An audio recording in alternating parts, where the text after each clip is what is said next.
أعوذ بالله من الشيطان الرجيم. بسم الله الرحمن الرحيم. يا أيها الناس اتقوا ربكم الذي خلقكم من نفس واحدة وخلق منها زوجها وبث منهما رجالا كثيرا ونساء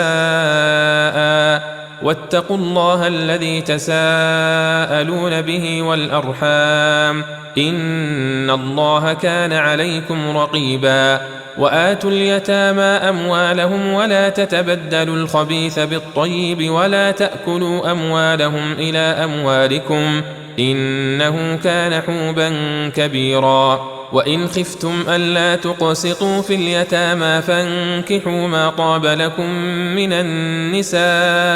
مثنى وثلاث ورباع، فإن خفتم ألا تعدلوا فواحدة أو ما ملكت أيمانكم ذلك أدنى ألا تعولوا. وآتوا النساء صدقاتهن نحلة، فإن طبن لكم عن شيء منه نفسا فكلوه هنيئا مريئا. ولا تؤتوا السفهاء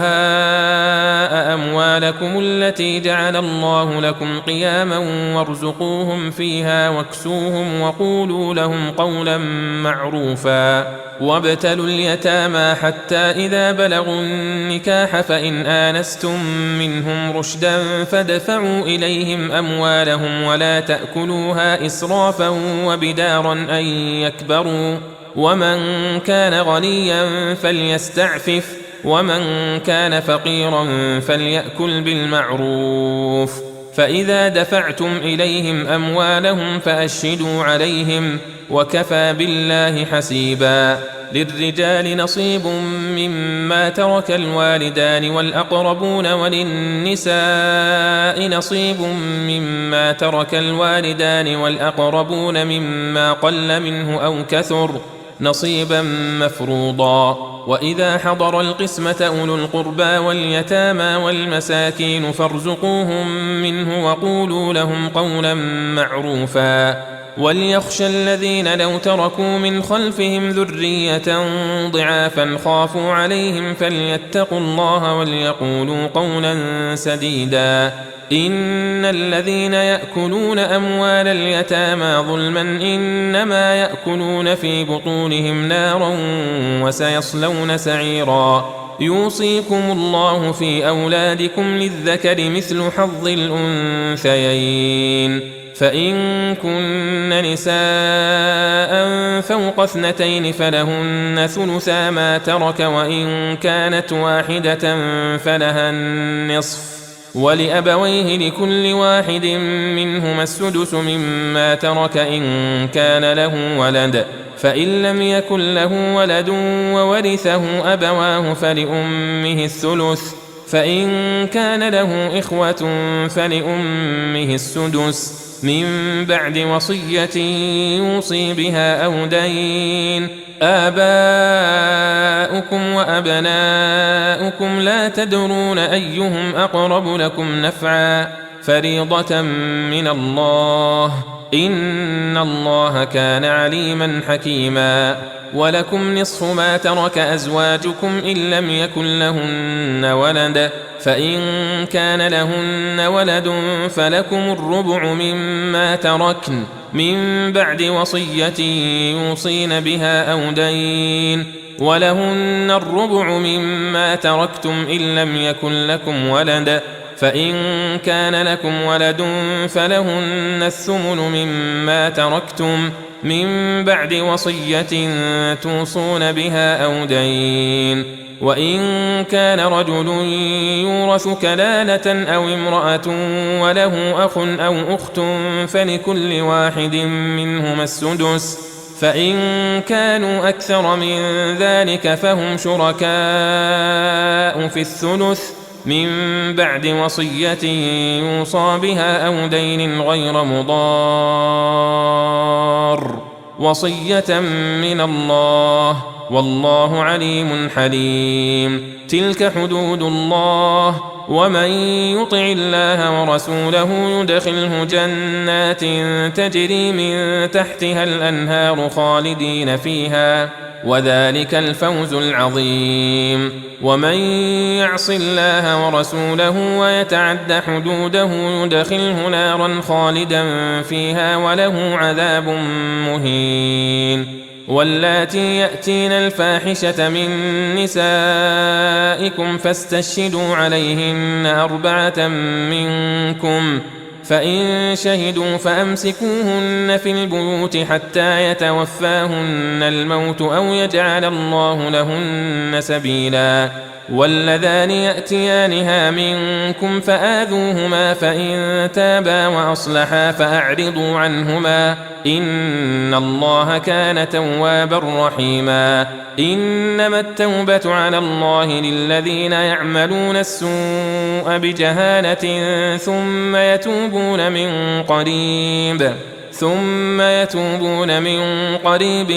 فأولئك يتوب الله عليهم، وكان الله عليما حكيما. وليست التوبة للذين يعملون السيئات حتى إذا حضر أحدهم الموت قال إني تبت الآن، ولا الذين يموتون وهم كفار، أولئك أعتدنا لهم عذابا أليما. يا أيها الذين آمنوا لا يحل لكم أن ترثوا النساء كرها ولا تعضلوهن لتذهبوا ببعض ما آتيتموهن إلا أن يأتين بفاحشة مبينة، وعاشروهن بالمعروف، فإن كرهتموهن فعسى أن تكرهوا شيئا ويجعل الله فيه خيرا كثيرا. وإن أردتم استبدال زوج مكان زوج وآتيتم إحداهن قنطارا فلا تأخذوا منه شيئا، أتأخذونه بهتانا وإثما مبينا. وكيف تأخذونه وقد أفضى بعضكم إلى بعض وأخذن منكم ميثاقا غليظا. ولا تنكحوا ما نكح آباؤكم من النساء إلا ما قد سلف، إنه كان فاحشة ومقتا وساء سبيلا. حرمت عليكم أمهاتكم وبناتكم وأخواتكم وعماتكم وخالاتكم وبنات الأخ وبنات الأخت وأمهاتكم اللاتي أرضعنكم وأخواتكم من الرضاعة وأمهات نسائكم وربائبكم اللاتي في حجوركم من نسائكم اللاتي دخلتم بهن، فإن لم تكونوا دخلتم بهن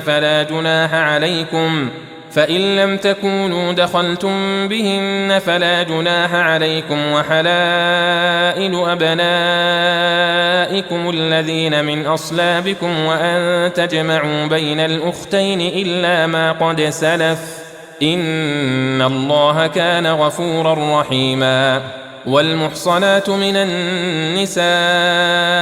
إلا ما ملكت أيمانكم كتاب الله عليكم، وأحل لكم ما وراء ذلكم أن تبتغوا بأموالكم محصنين غير مسافحين، فما استمتعتم به منهن فآتوهن أجورهن فريضة، ولا جناح عليكم فيما تراضيتم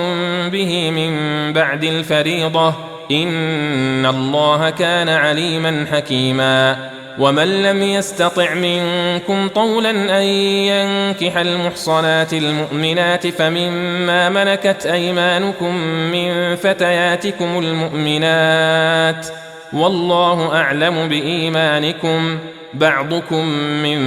بعض، فانكحوهن بإذن أهلهن وآتوهن أجورهن بالمعروف محصنات غير مسافحات ولا متخذات أخدان، فإذا أحصن فإن أتين بفاحشة فعليهن نصف ما على المحصنات من العذاب، ذلك لمن خشي العنة منكم، وأن تصبروا خير لكم، والله غفور رحيم. يريد الله ليبين لكم ويهديكم سنن الذين من قبلكم ويتوب عليكم، والله عليم حكيم. والله يريد أن يتوب عليكم ويريد الذين يتبعون الشهوات أن تميلوا ميلا عظيما. يريد الله أن يخفف عنكم، وخلق الإنسان ضعيفا. يا أيها الذين آمنوا لا تأكلوا أموالكم بينكم بالباطل إلا أن تكون تجارة عن تراض منكم، ولا تقتلوا أنفسكم، إن الله كان بكم رحيما. ومن يفعل ذلك عدوانا وظلما فسوف نصليه نارا، وكان ذلك على الله يسيرا. إن تجتنبوا كبائر ما تنهون عنه نكفر عنكم سيئاتكم وندخلكم مدخلا كريما. ولا تتمنوا ما فضل الله به بعضكم على بعض، للرجال نصيب مما اكتسبوا وللنساء نصيب مما اكتسبن، واسألوا الله من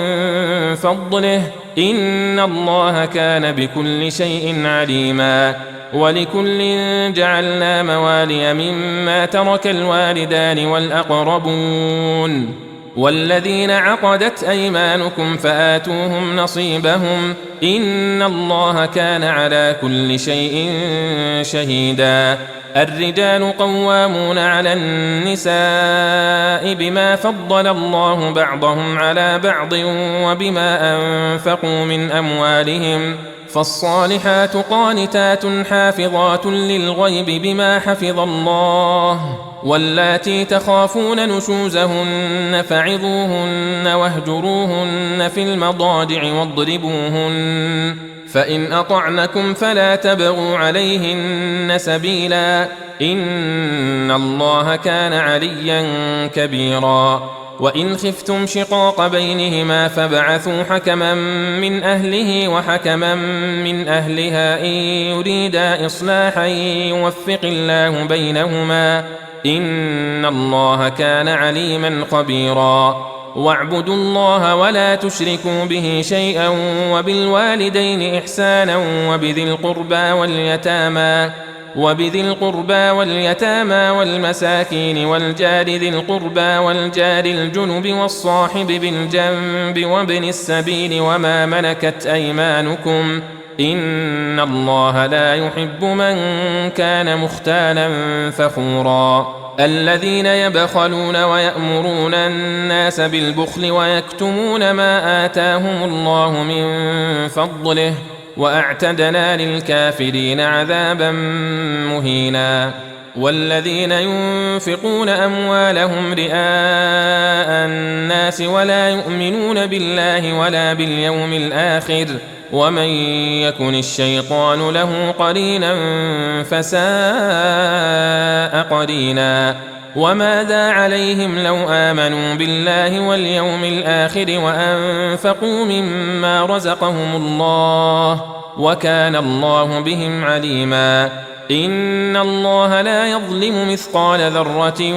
وإن تك حسنة يضاعفها ويؤت من لدنه أجرا عظيما. فكيف إذا جئنا من كل أمة بشهيد وجئنا بك على هؤلاء شهيدا، يومئذ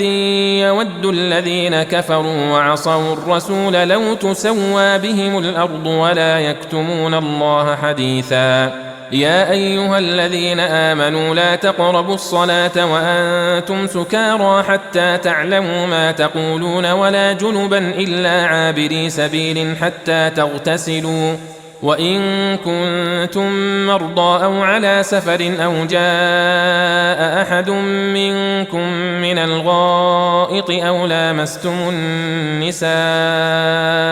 أو لامستم النساء فلم تجدوا ماء فتيمموا صعيدا طيبا فامسحوا بوجوهكم وأيديكم إن الله كان عفوا غفورا. ألم تر إلى الذين أوتوا نصيبا من الكتاب يشترون الضلالة ويريدون أن تضلوا السبيل والله أعلم بأعدائكم وكفى بالله وليا وكفى بالله نصيرا. من الذين هادوا يحرفون الكلم عن مواضعه ويقولون سمعنا وعصينا واسمع غير مسمع وراعنا ليا بألسنتهم وطعنا في الدين ولو أنهم قالوا سمعنا وأطعنا واسمع وانظرنا لكان خيرا لهم وأقوم ولكن لعنهم الله بكفرهم فلا يؤمنون إلا قليلا. يا أيها الذين أوتوا الكتاب آمنوا بما نزلنا مصدقا لما معكم من قبل أن نطمس وجوها فنردها على أدبارها أو نلعنهم كما لعنا أصحاب السبت وكان أمر الله مفعولا. إن الله لا يغفر أن يشرك به ويغفر ما دون ذلك لمن يشاء ومن يشرك بالله فقد افترى إثما عظيما. ألم تر إلى الذين يزكون أنفسهم بل الله يزكي من يشاء ولا يظلمون فتيلا. انظر كيف يفترون على الله الكذب وكفى به إثما مبينا. ألم تر إلى الذين أوتوا نصيبا من الكتاب يؤمنون بالجبت والطاغوت ويقولون للذين كفروا هؤلاء أهدى من الذين آمنوا سبيلا. أولئك الذين لعنهم الله ومن يلعن الله فلن تجد له نصيرا. أم لهم نصيب من الملك فإذا لا يؤتون الناس نقيرا. أم يحسدون الناس على ما آتاهم الله من فضله فقد آتينا آل إبراهيم الكتاب والحكمة وآتيناهم ملكا عظيما. فمنهم من آمن به ومنهم من صد عنه وكفى بجهنم سعيرا. إن الذين كفروا بآياتنا سوف نصليهم نارا كلما نضجت جلودهم بدلناهم جلودا غيرها ليذوقوا العذاب إن الله كان عزيزا حكيما. والذين آمنوا وعملوا الصالحات سندخلهم جنات تجري من تحتها الأنهار خالدين فيها أبدا لهم فيها أزواج مطهرة وندخلهم ظلا ظليلا. إن الله يأمركم أن تؤدوا الأمانات إلى أهلها وإذا حكمتم بين الناس أن تحكموا بالعدل إن الله نعم ما يعظكم به إن الله كان سميعا بصيرا. يا أيها الذين آمنوا أطيعوا الله وأطيعوا الرسول وأولي الأمر منكم فإن تنازعتم في شيء فردوه إلى الله والرسول إن كنتم تؤمنون بالله واليوم الآخر ذلك خير وأحسن تأويلا. ألم تر إلى الذين يزعمون أنهم آمنوا بما أنزل إليك وما أنزل من قبلك يريدون أن يتحاكموا إلى الطاغوت وقد أمروا أن يكفروا به ويريد الشيطان أن يضلهم ضلالا بعيدا. وإذا قيل لهم تعالوا إلى ما أنزل الله وإلى الرسول رأيت المنافقين يصدون عنك صدودا. فكيف إذا أصابتهم مصيبة بما قدمت أيديهم ثم ثم جاءوك يحلفون بالله إن أردنا إلا إحسانا وتوفيقا أولئك الذين يعلم الله ما في قلوبهم فأعرض عنهم وعظهم وقل لهم في أنفسهم قولا بليغا وما أرسلنا من رسول إلا ليطاع بإذن الله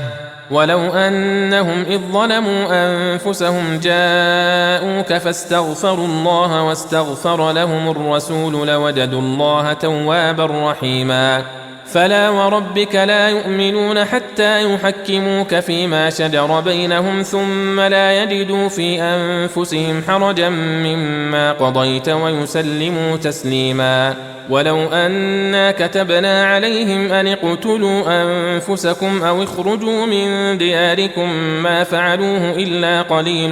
منهم ولو أنهم فعلوا ما يوعظون به لكان خيرا لهم وأشد تثبيتا وإذا لآتيناهم من لدنا أجرا عظيما ولهديناهم صراطا مستقيما ومن يطع الله والرسول فأولئك مع الذين أنعم الله عليهم من النبيين والصديقين والشهداء والصالحين وحسن أولئك رفيقا ذلك الفضل من الله وكفى بالله عليما يا أيها الذين آمنوا خذوا حذركم فانفروا ثبات أو انفروا جميعا وإن منكم لمن ليبطئن فإن أصابتكم مصيبة قال قد أنعم الله علي إذ لم أكن معهم شهيدا ولئن أصابكم فضل من الله ليقولن كأن لم تكن بينكم وبينه مودة يا ليتني كنت معهم فأفوز فوزا عظيما فليقاتل في سبيل الله الذين يشرون الحياة الدنيا بالآخرة ومن يقاتل في سبيل الله فيقتل أو يغلب فسوف نؤتيه أجرا عظيما وما لكم لا تقاتلون في سبيل الله والمستضعفين من الرجال والنساء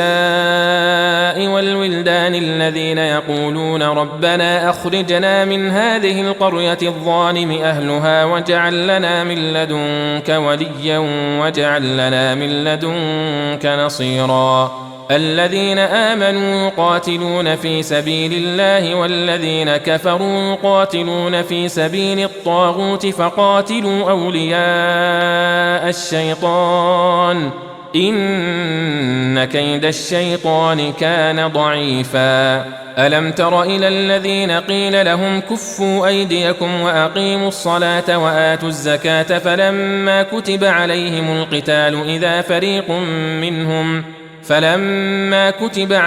القتال إذا فريق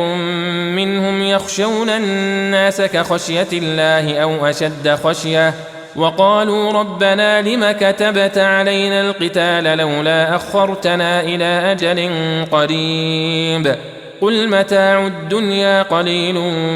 والآخرة خير لمن اتقى ولا تظلمون فتيلا أينما تكونوا يدرككم الموت ولو كنتم في بروج مشيدة وإن تصبهم حسنة يقولوا هذه من عند الله وإن تصبهم سيئة يقولوا هذه من عندك قل كل من عند الله فما لهؤلاء القوم لا يكادون يفقهون حديثا ما أصابك من حسنة فمن الله وما أصابك من سيئة فمن نفسك وأرسلناك للناس رسولا وكفى بالله شهيدا من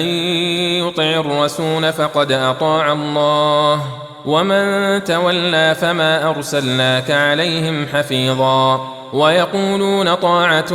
فإذا برزوا من عندك بيت طائفة منهم غير الذي تقول والله يكتب ما يبيتون فأعرض عنهم وتوكل على الله وكفى بالله وكيلا أفلا يتدبرون القرآن ولو كان من عند غير الله لوجدوا فيه اختلافا كثيرا وإذا جاءهم أمر من الأمن أو الخوف أذاعوا به ولو ردوه إلى الرسول وإلى أولي الأمر منهم لعلمه الذين يستنبطونه منهم ولولا فضل الله عليكم ورحمته لاتبعتم الشيطان إلا قليلا فقاتل في سبيل الله لا تكلف إلا نفسك وحرض المؤمنين عسى الله أن يكف بأس الذين كفروا والله أشد بأسا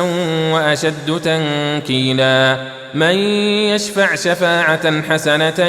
يكن له نصيب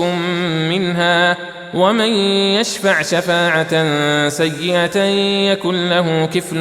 منها وكان الله على كل شيء مقيتا وإذا حييتم بتحية فحيوا بأحسن منها أو ردوها إن الله كان على كل شيء حسيبا الله لا إله إلا هو ليجمعنكم إلى يوم القيامة لا ريب فيه ومن أصدق من الله حديثا فما لكم في المنافقين فئتين والله أركسهم بما كسبوا أتريدون أن تهدوا من أضل الله ومن يضلل الله فلن تجد له سبيلا ودوا لو تكفرون كما كفروا فتكونون سواء فلا تتخذوا منهم أولياء حتى يهاجروا في سبيل الله فإن تولوا فخذوهم وقتلوهم حيث وجدتموهم ولا تتخذوا منهم وليا ولا نصيرا إلا الذين يصلون إلى قوم بينكم وبينهم ميثاق أو جاءوكم حصرت صدورهم أن يقاتلوكم أو يقاتلوا قومهم ولو شاء الله لسلطهم عليكم فلقاتلوكم فإن اعتزلوكم فلم يقاتلوكم وألقوا إليكم السلم فما جعل الله لكم عليهم سبيلا ستجدون آخرين يريدون أن يأمنوكم ويأمنوا قومهم كلما ردوا إلى الفتنة أركسوا فيها فإن لم يعتزلوكم ويلقوا إليكم السلم ويكفوا أيديهم فخذوهم وقتلوهم حيث ثقفتموهم وأولئكم جعلنا لكم عليهم سلطانا مبينا وما كان لمؤمن أن يقتل مؤمنا إلا خطأ ومن قتل مؤمنا خطأ فتحرير رقبة مؤمنة ودية مسلمة إلى أهله إلا أن يصدقوا فإن كان من قوم عدو لكم وهو مؤمن فتحرير رقبة مؤمنة وإن كان من قوم بينكم وبينهم ميثاق فدية مسلمة إلى أهله وتحرير رقبة مؤمنة فمن لم يجد فصيام شهرين متتابعين توبة من الله وكان الله عليما حكيما ومن يقتل مؤمنا متعمدا فجزاؤه جهنم خالدا فيها وغضب الله عليه ولعنه وأعد له عذابا عظيما يا أيها الذين آمنوا إذا ضربتم في سبيل الله فتبينوا ولا تقولوا لمن ألقى إليكم السلام لست مؤمنا تبتغون عرض الحياة الدنيا فعند الله مغانم كثيرة كذلك كنتم من قبل فمن الله عليكم فتبينوا إن الله كان بما تعملون خبيرا لا يستوي القاعدون من المؤمنين غير أولي الضرر والمجاهدون في سبيل الله بأموالهم وأنفسهم فضل الله المجاهدين بأموالهم وأنفسهم على القاعدين درجة وكلا وعد الله الحسنى وفضل الله المجاهدين على القاعدين أجرا عظيما درجات منه ومغفرة ورحمة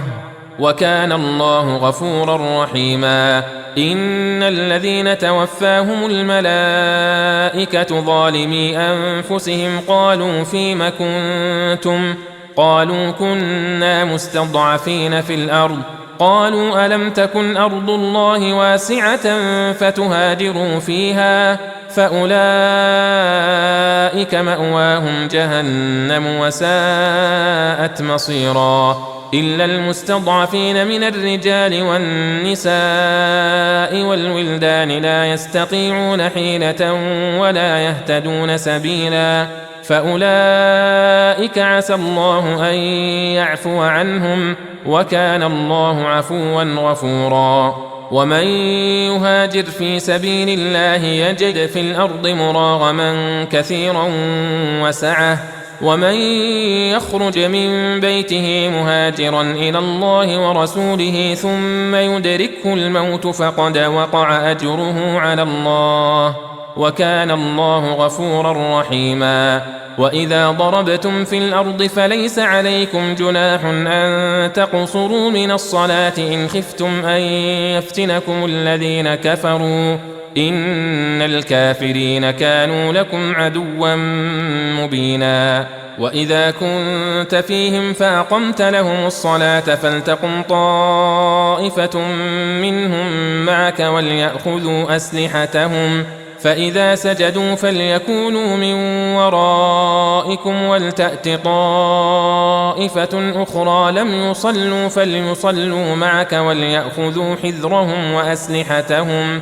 ود الذين كفروا لو تغفلون عن أسلحتكم وأمتعتكم فيميلون عليكم ميلة واحدة ولا جناح عليكم إن كان بكم أذى من مطر أو كنتم مرضى أن تضعوا أسلحتكم وخذوا حذركم إن الله أعد للكافرين عذابا مهينا فإذا قضيتم الصلاة فاذكروا الله قياما وقعودا وعلى جنوبكم فإذا اطمأننتم فأقيموا الصلاة إن الصلاة كانت على المؤمنين كتابا موقوتا ولا تهنوا في ابتغاء القوم إن تكونوا تألمون فإنهم يألمون كما تألمون وترجون من الله ما لا يرجون وكان الله عليما حكيما إنا أنزلنا إليك الكتاب بالحق لتحكم بين الناس بما أراك الله ولا تكن للخائنين خصيما واستغفر الله إن الله كان غفورا رحيما ولا تجادل عن الذين يختانون أنفسهم إن الله لا يحب من كان خوانا أثيما يستخفون من الناس ولا يستخفون من الله وهو معهم إذ يبيتون ما لا يرضى من القول وكان الله بما يعملون محيطا ها أنتم هؤلاء جادلتم عنهم في الحياة الدنيا فمن يجادل الله عنهم يوم القيامة أم من يكون عليهم وكيلا ومن يعمل سوءا أو يظلم نفسه ثم يستغفر الله يجد الله غفورا رحيما ومن يكسب إثما فإنما يكسبه على نفسه وكان الله عليما حكيما ومن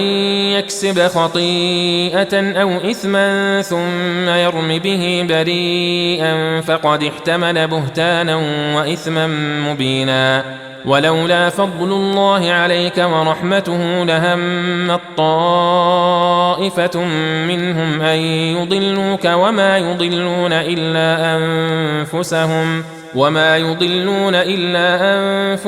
وما يضرونك من شيء وأنزل الله عليك الكتاب والحكمة وعلمك ما لم تكن تعلم وكان فضل الله عليك عظيما لا خير في كثير من نجواهم إلا من أمر بصدقة أو معروف أو إصلاح بين الناس ومن يفعل ذلك ابتغاء مرضات الله فسوف نؤتيه أجرا عظيما ومن يشاقق الرسول من بعد ما تبين له الهدى ويتبع غير سبيل المؤمنين نوله ما تولى ونصله جهنم وساءت مصيرا إن الله لا يغفر أن يشرك به ويغفر ما دون ذلك لمن يشاء ومن يشرك بالله فقد ضل ضلالا بعيدا إن يدعون من دونه إلا إناثا وإن يدعون إلا شيطانا مريدا لعنه الله وقال لأتخذن من عبادك نصيبا مفروضا ولأضلنهم ولأمنينهم ولآمرنهم فليبتكن آذان الأنعام ولآمرنهم فليغيرن خلق الله ومن يتخذ الشيطان وليا من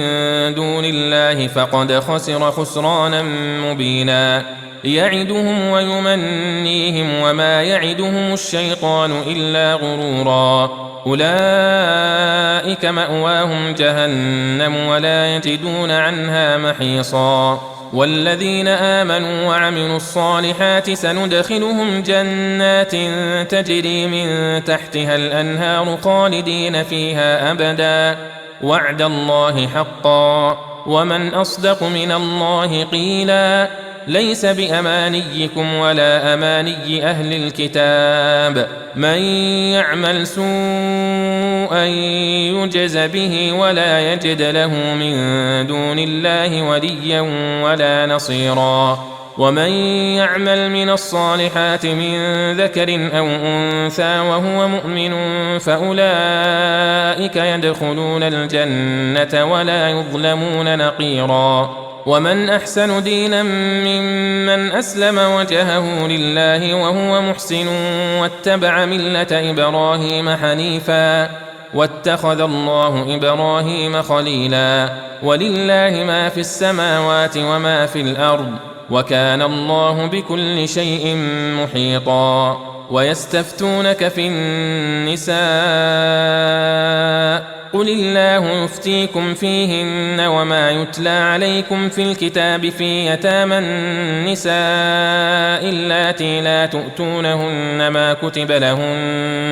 اللاتي لا تؤتونهن ما كتب لهن وترغبون أن تنكحوهن والمستضعفين من الولدان وأن تقوموا لليتامى بالقسط وما تفعلوا من خير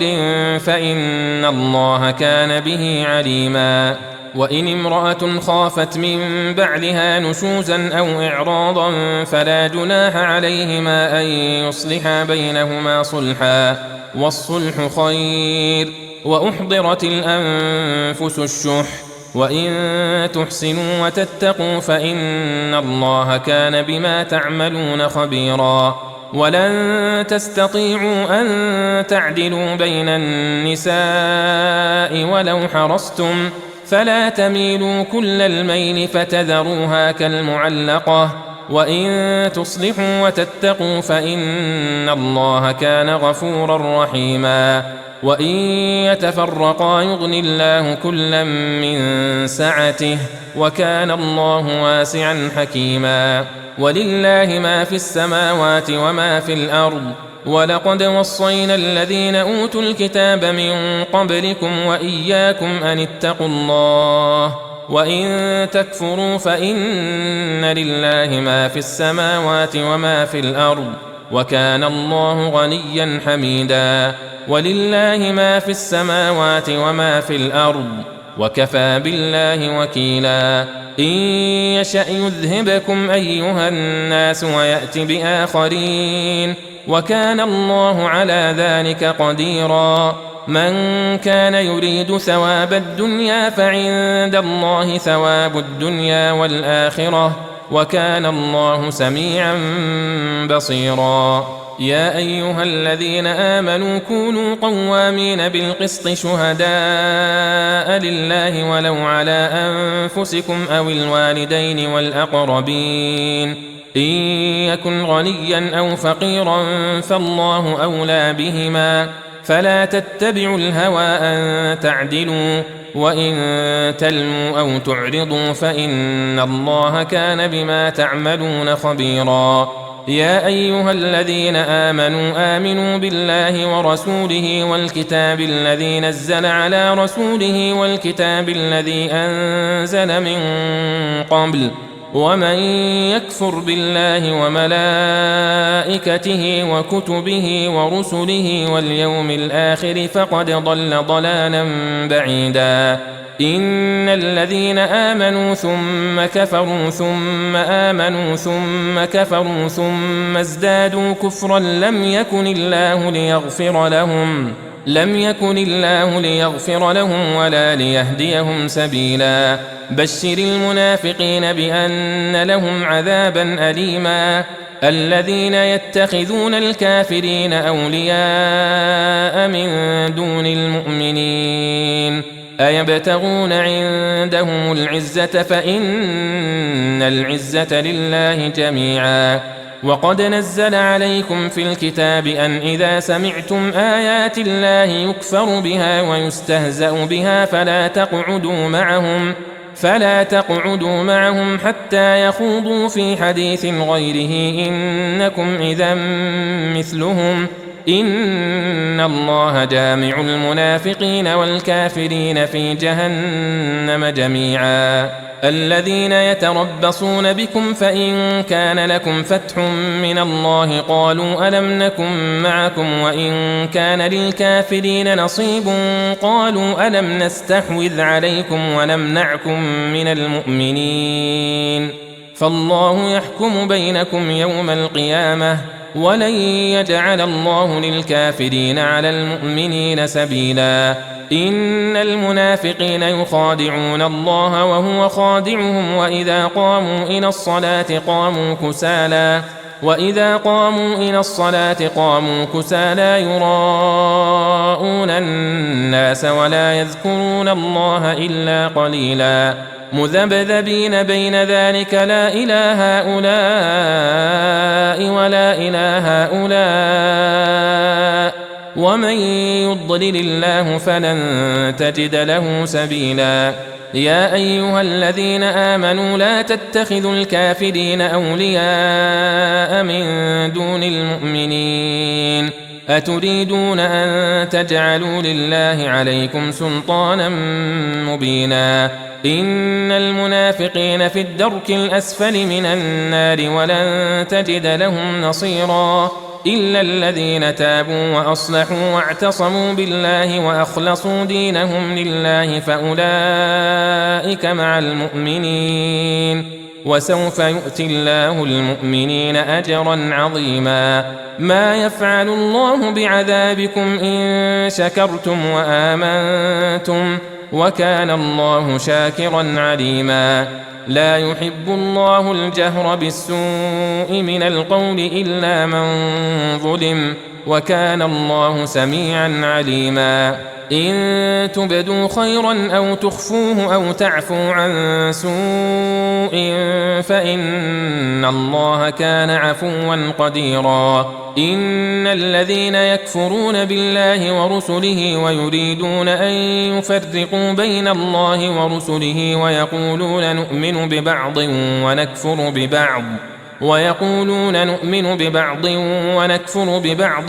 ويريدون أن يتخذوا بين ذلك سبيلا أولئك هم الكافرون حقا وأعتدنا للكافرين عذابا مهينا والذين آمنوا بالله ورسله ولم يفرقوا بين أحد منهم أولئك سوف يؤتيهم أجورهم وكان الله غفورا رحيما يسألك أهل الكتاب أن تنزل عليهم كتابا من السماء فقد سألوا موسى أكبر من ذلك فقالوا أرنا الله جهرة فأخذتهم الصاعقة بظلمهم ثم اتخذوا العجل من بعد ما جاءتهم البينات فعفونا عن ذلك وآتينا موسى سلطانا مبينا ورفعنا فوقهم الطور بميثاقهم وقلنا لهم ادخلوا الباب سجدا وقلنا لهم لا تعدوا في السبت وأخذنا منهم ميثاقا غليظا فبما نقضهم ميثاقهم وكفرهم بآيات الله وقتلهم الأنبياء بغير حق وقولهم قلوبنا غلف بل طبع الله عليها بكفرهم فلا يؤمنون إلا قليلا وبكفرهم وقولهم على مريم بهتانا عظيما وقولهم إنا قتلنا المسيح عيسى بن مريم رسول الله وما قتلوه وما صلبوه ولكن شبه لهم وإن الذين اختلفوا فيه لفي شك منه ما لهم به من علم إلا اتباع الظن وما قتلوه يقينا بل رفعه الله إليه وكان الله عزيزا حكيما وإن من أهل الكتاب إلا ليؤمنن به قبل موته ويوم القيامة يكون عليهم شهيدا فبظلم من الذين هادوا حرمنا عليهم طيبات أحلت لهم وبصدهم عن سبيل الله كثيرا وأخذهم الربا وقد نهوا عنه وأكلهم أموال الناس بالباطل وأعتدنا للكافرين منهم عذابا أليما لكن الراسخون في العلم منهم والمؤمنون يؤمنون بما أنزل إليك وما أنزل من قبلك والمقيمين الصلاة والمؤتون الزكاة والمؤمنون بالله واليوم الآخر أولئك سنؤتيهم أجرا عظيما إنا أوحينا إليك كما أوحينا إلى نوح والنبيين من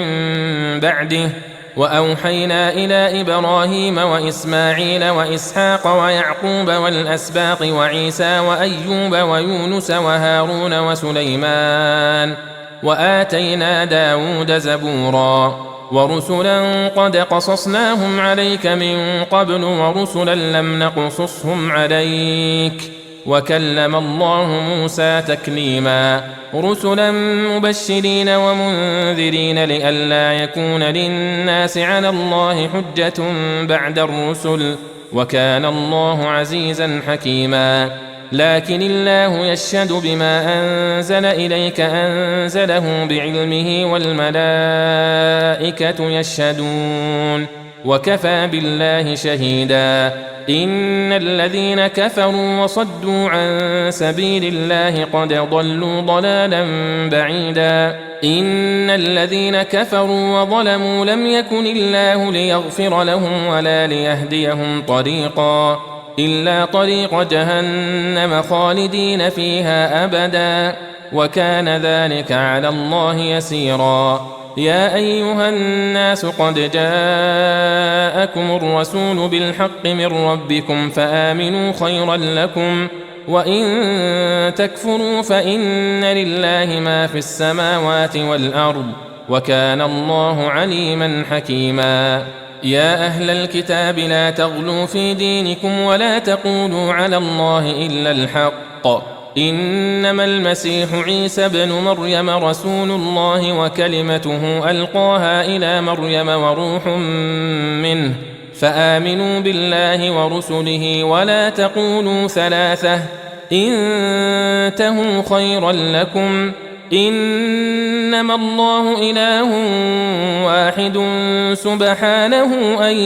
يكون له ولد له ما في السماوات وما في الأرض وكفى بالله وكيلا لن يستنكف المسيح أن يكون عبدا لله ولا الملائكة المقربون ومن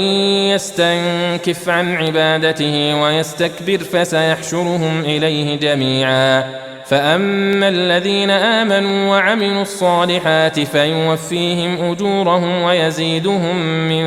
فضله، وأما الذين استنكفوا واستكبروا فيعذبهم عذابا أليما ولا يجدون لهم من دون الله وليا ولا نصيرا. يا أيها الناس قد جاءكم برهان من ربكم وأنزلنا إليكم نورا مبينا. فأما الذين آمنوا بالله واعتصموا به فسيدخلهم في رحمة منه وفضل ويهديهم إليه صراطا مستقيما. يستفتونك قل الله يفتيكم في الكلالة إن امرؤ هلك ليس له ولد وله أخت فلها نصف ما ترك وهو يرثها إن لم يكن لها ولد، فإن كانت اثنتين فلهما الثلثان مما ترك، وإن كانوا إخوة رجالا ونساء فللذكر مثل حظ الأنثيين. يبين الله لكم أن تضلوا والله بكل شيء عليم.